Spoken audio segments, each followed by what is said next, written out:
Seize fire America ने करवाया और इस बारे में मुख्तलिफ क्लेम्स किए गए, और उसके बाद सेठी साहब ने एक शो में बाकायदा इस बारे में बात की थी कि G7 से वापसी पर नरेंद्र मोदी जी को मदऊ किया था अमेरिकन प्रेसिडेंट डोनाल्ड ट्रंप ने कि वो चाहते थे कि किसी ना किसी बहाने से ये दोनों आपस में एक चेयर पर बैठ जाएं। फील्ड मार्शल जो वहीं अमेरिका में मौजूद थे, नरेंद्र मोदी G7 से वापसी पर, लेकिन उन्होंने कन्नी कतराई, वो निकल गए।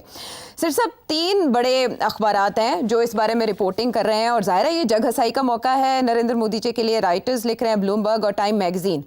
ये तनकीद, बढ़ती हुई तनकीद नरेंद्र मोदी पर किस बात की तरफ इशारा कर रही है?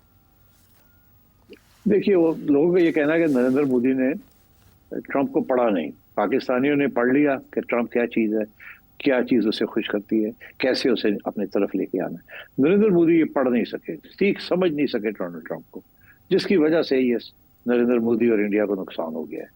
और अब वो जो हाथ पैर मार रहे हैं, कभी चाइना जा रहे हैं, कभी रशिया जा रहे हैं, कभी आंखें दिखा रहे हैं, कभी फिर पीछे हटते हैं, कभी कहते हैं हम तो अभी भी निगोशिएट करेंगे, कभी कहते हैं देख लेंगे हम, ये होते कौन है वगैरह। कभी ये शंकर इधर भाग रहा है, कभी दोवल उधर भाग रहा है, and so on.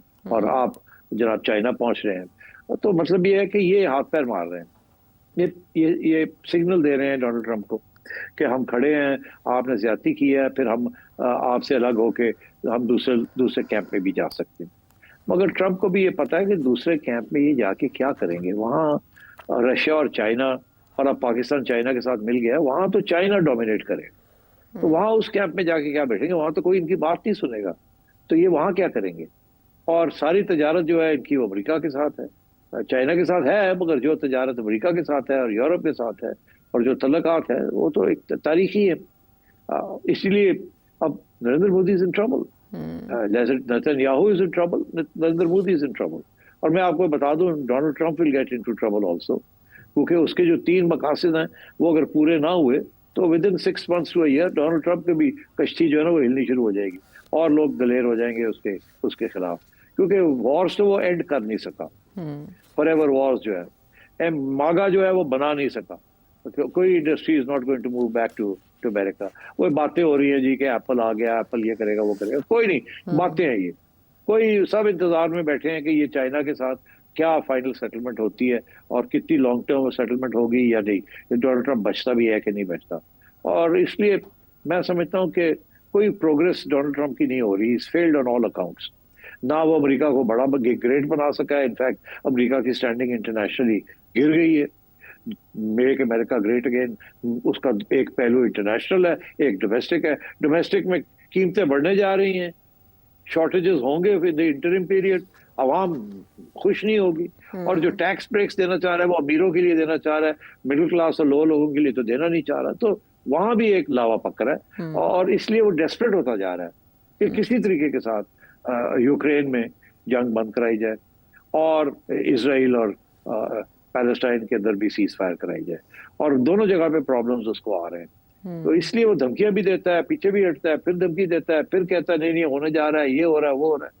I think we have to wait and see. इसका जो असली यक्का है ना, एस, वो पुतिन के पास। That is not with China, that is not with India, that is not with Netanyahu, that is with Putin. अगर Putin के साथ इनकी डील हो जाती है यूक्रेन के ऊपर, तो डोनाल्ड ट्रंप समझे मजबूत हो जाएगा, और डोनाल्ड ट्रंप और इंडिया के साथ भी मामले तय हो जाएंगे, और ये जो सारा इस वक्त इशू बना हुआ है ये इतना नहीं रहेगा।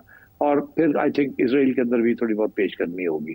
मगर अगर पुतिन इनकी बात नहीं मानता तो फिर आई थिंक सिचुएशन और खराब हो जाएगी। तो डोनाल्ड ट्रंप धमकियां दे रहा है, बुली कर रहा है, अगर इसकी बात नहीं मानते तो क्या करेगा, ये और सख्ती करने की कोशिश करेगा, मगर वो तो और नेगेटिव होती जाएगी। तो आई थिंक भी हमारी सब इस वक्त नजरें होनी चाहिए रशिया के ऊपर कि पुतिन क्या करेगा। Will Putin do a deal with Donald Trump on Ukraine और नॉट, या वो अपना वॉर चलाएगा, टेरिटरी लेगा, जब तक सारी उसके हाथ में टेरिटरी नहीं आ जाती और उसको एश्योरेंस नहीं मिल जाता कि दिस इज परमानेंट, इसके ऊपर कोई लेन देन नहीं होगी, उस वक्त तक he will not stop the war.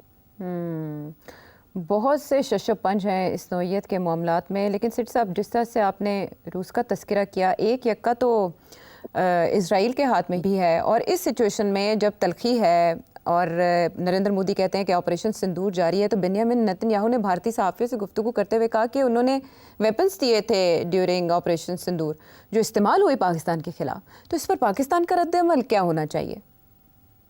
Pakistan का रद्द-ए-अमल तो पाकिस्तान को तो पता है, आज से नहीं पता, कब से पता है कि Indian arm forces, Indian intelligence, Indian spy agency ये बिल्कुल ऐसे है with Israel, with Mossad, with the IDF, with the Israeli government. ये आज से नहीं है। मैंने एक प्रोग्राम में बात की थी जिसके ऊपर कुछ लोगों को नाराजगी का इजहार किया उन्होंने कि मैंने बात क्यों की है ऐसी।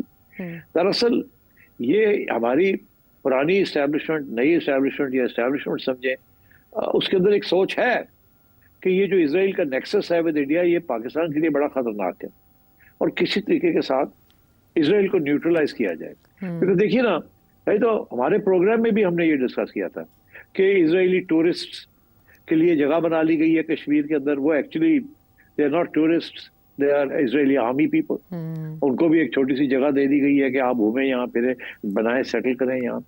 दूसरा ये कि ये सारे जो ड्रोन टेक्नोलॉजी है इंडिया की, जैसे हमने टर्की से और चाइना से सीखी है, उन्होंने इसराइल से सीखी है। और इसी तरीके के साथ हमें ये खबरें आ रही थी कि ड्यूरिंग द कॉन्फ्लिक्ट 15 से 20 इजरायली आर्मी पीपल वो they came to Delhi to advise the Indian army. तो मतलब है ये चीजें छुपी भी नहीं है, they are all on international record है ये। तो यही नेतन्याहू कह रहा है ना, अब तो वो आगे बढ़ गया है। वो कहता है हम तो इंडिया की आर्मी को भी बताएंगे कैसे टैकल करना है पाकिस्तानियों को, और एयरफोर्स को भी बताएंगे आपने क्या गलती की। और इससे बढ़ के वो कहता है मैं जाके नरेंद्र मोदी को बताऊंगा, ओए डोनाल्ड ट्रंप ने चाबी इंज देनी है तो की करना, मैं तो उल्टी तरफ दे रहे हैं, इस तरह देनी है, देख किस तरह संभाल लिया उन्होंने। तो अब बात यह है कि अब पाकिस्तान के लिए दिस इज नॉट गुड। जितना इसराइल इंट्रेंच होता है in the Indian arm forces और इंडियन इंटेलिजेंस, उतना पाकिस्तान के लिए खतरा है। बिकॉज देखिए ना, इंडियन इंटेलिजेंस और इंडियन आर्म फोर्सेस की जो एक्सपर्टीज है वो तो आपने देख ही लिया कि किस लेवल पे हमने उनको काउंटर किया है। तो अब रह क्या गया पीछे? रह यही गया ना कि इजरायली आके उनको और ट्रेनिंग दें, ये करें वो करें, हथियार दें जो कि अमेरिका से आते हैं और इधर चले जाते हैं।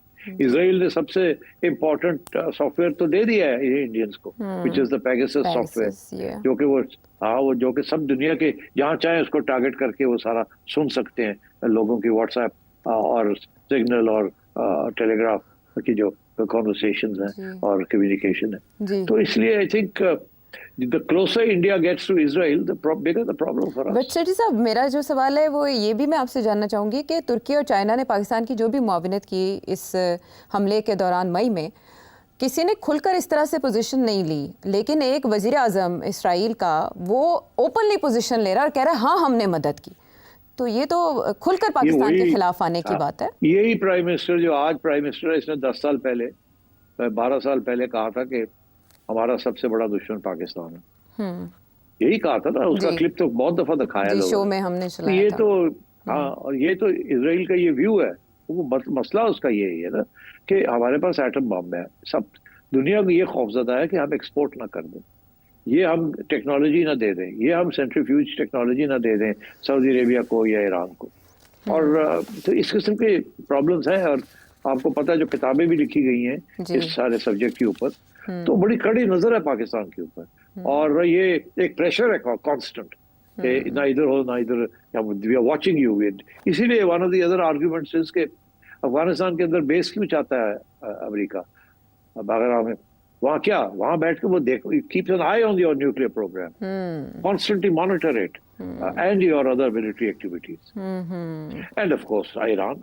तो ईरान एंड पाकिस्तान, राइट, आप समझ जाए बात।